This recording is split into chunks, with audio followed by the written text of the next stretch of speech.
এটাকে পাকিস্তান বানাতে চাইছেন, উনি মিনি পাকিস্তান বানিয়েছেন কলকাতায়, বাকিটাকে পশ্চিম বাংলাদেশ বানাতে চাইছেন। আর এর বিরুদ্ধে শ্যামাপ্রসাদ মুখার্জি 1947 সালে সেই হিন্দু মুসলমানের খেলা করছে, আর মমতা ব্যানার্জি এইটাকে ব্যবহার করছেন। মমতা ব্যানার্জি আরএসএস এর একেবারে সুযোগ্য কন্যা, কারণ মমতা ব্যানার্জি চায় যে নিজের ভাইপোকে বাঁচাতে হবে, নিজের চোরদের বাঁচাতে হবে। ভাঙড়ের জমি লুট হয়ে যাচ্ছে, সোনারপুরের জমি, চোরদের বাঁচাতে হবে। এখানকার জমি জায়গা কিনছে তৃণমূলের নেতারা, ওয়েটল্যান্ড বিক্রি হয়ে যাচ্ছে। এই চোরদের বাঁচানোর জন্য, সারদার বাঁচানোর জন্য, নারদার বাঁচানোর জন্য, সিবিআই যাতে না ধরতে পারে তার জন্য গোটা করে রেখেছে। সুতরাং মানুষকে রুটি রুজির সমর্থনে ঐক্যবদ্ধ করাই আমাদের বড় কথা। আর এই আরএসএস এই খেলা খেলবে হিন্দু মুসলমান, পুজো তো শান্তিতেই হচ্ছে, কোনো অসুবিধা নেই। কি বলবে, গুজব বলে একটা কথা আছে। বাবরি মসজিদ যখন ভাঙা হলো, আরএসএস যখন ভাঙলো, তখন ভাঙড়ে আমি একজন সিপিএম এর কর্মী হিসাবে কাজ করছিলাম। তখন এমন গুজব বলে তপসিয়ার, মানে প্রচার হয়ে গেল তপসিয়ার শীতলা মন্দির ভেঙে দিচ্ছে, এমন গুজব হলো কাশীপুরের মন্দির ভেঙে দিচ্ছে, এমন প্রচার হলো পার্ক সার্কাসের লাল মসজিদ ভেঙে দেওয়া হচ্ছে। এই গুজব আছে।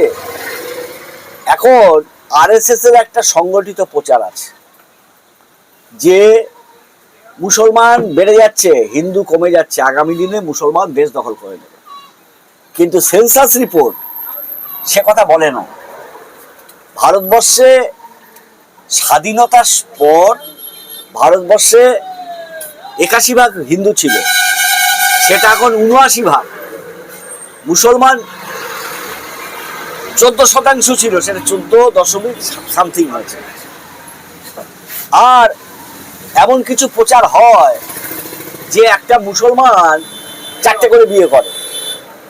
আমি তো মুসলমান পাড়ায় ঘুরি, আমি তো মানে 4টে বিবাহ করতে কোনো লোককেই দেখিনি।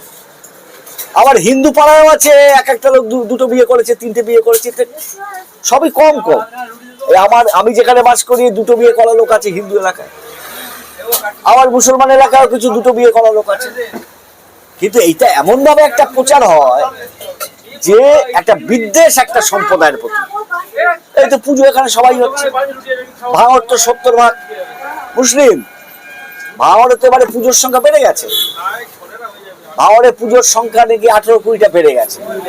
সুতরাং এই প্রচার আছে।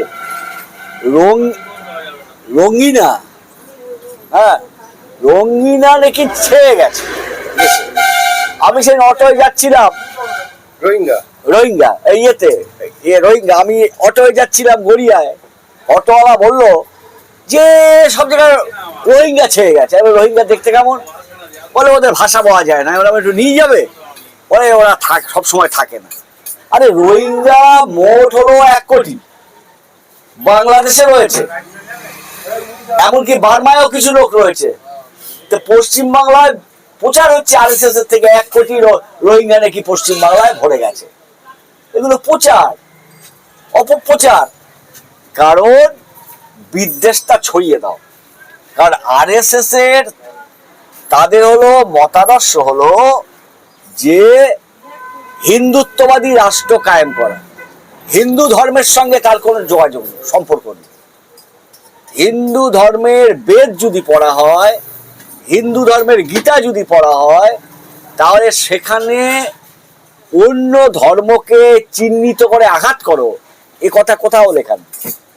রামকৃষ্ণ পরমহংসদেব যদি বলি আমরা, বিবেকানন্দ যদি আমরা পড়ি, তার যে হিন্দুত্ব, তার যে হিন্দু ধর্মের কথা, তার সঙ্গে আরএসএস এর হিন্দুত্ববাদী লাইনের কোনো সম্পর্ক নেই।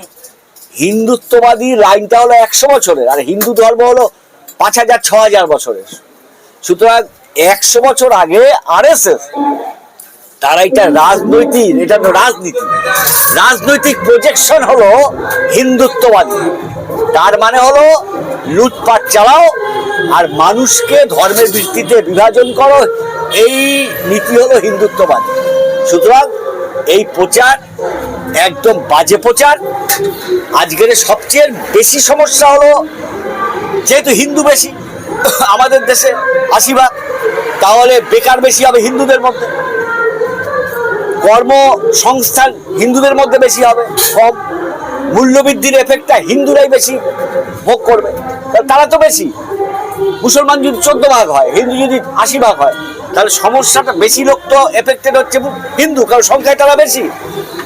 সেই দিন যাতে মানুষ মানে দৃষ্টি না হয়, আমার জীবনে চাকরি হচ্ছে না, ফসলের দাম পাচ্ছি না, মজুরি পাচ্ছি না, আমেরিকা থেকে আমাদের তাড়িয়ে দিচ্ছে, সেই আমেরিকার পদলেহন করছে মোদি। আমেরিকা থেকে শিকল বেঁধে লোক পাঠিয়ে দিচ্ছে, আর মোদি ট্রাম্পকে সমর্থন করছে। সারা বিশ্বের দেশ প্যালেস্টাইন রাষ্ট্রকে স্বীকৃতি দিচ্ছে, আর মোদি সেখানে চুপচাপ থাকছে। আমাদের দেশের সমস্ত পণ্যের উপরে 150 ভাগ ট্যারিফ মানে শুল্ক চাপিয়ে দিয়েছে। আমাদের লেদার কোম্পানি শুকিয়ে যাবে, আমাদের বস্ত্র শিল্প শুকিয়ে যাবে, কারণ যা আমেরিকায় মাল যায় সমস্ত মাল যাওয়া বন্ধ হয়ে যাবে।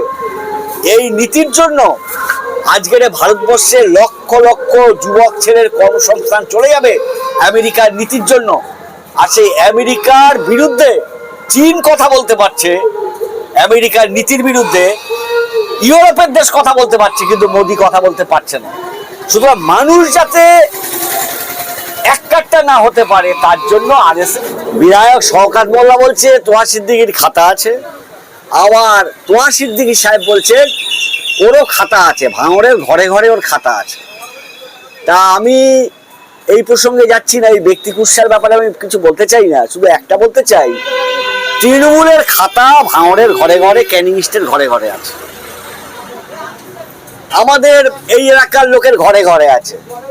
কিভাবে জমি লুট করছে, কিভাবে ওয়েটল্যান্ডে বাড়ি বাঁধতে গিয়ে পুলিশ এবং তৃণমূল পয়সা নিচ্ছে, এইসব খাতা আছে। কি করে আমাদের অ্যাকুয়াটিকা পার্কের পাশ থেকে পুরো কেষ্টপুর খালের দুধার ভরাট হয়ে গিয়ে বাড়ি তৈরি করছে টাকার বিনিময়ে, সেই সব খাতা আছে। কি করে মানে কোনো কাজ করতে গেলে, রাস্তার কাজ করতে গেলে 25 ভাগ 30 ভাগ কাটমানি খাওয়া হয়, আর 1 বছরের মধ্যে রাস্তা ধ্বংস হয়ে যায়, সেই সমস্ত খাতা আছে। এবং এই খাতার উপরে লেখা আছে মমতা ব্যানার্জি এবং এলাকার পর্যবেক্ষক শওকত মোল্লার সৌজন্যে এই সমস্ত কাজ হচ্ছে, সে সমস্ত খাতায় লেখা আছে। এইসব খাতা খুলবে, ভোট যেখানে হবে জনগণ ভোটের বাক্সের সামনে খাতা খুলবে, এবং ভোট লুটপাট করতো। ভাঙড় ক্যানিং এলাকায় বেশি লুটপাট হতো, অন্য এলাকাও হতো। এবার মানুষ একেবারে পকেটে খাতা নিয়ে যাবে, লুটপাট বন্ধ করে ঠিক জায়গায় মোটামুটি যা করার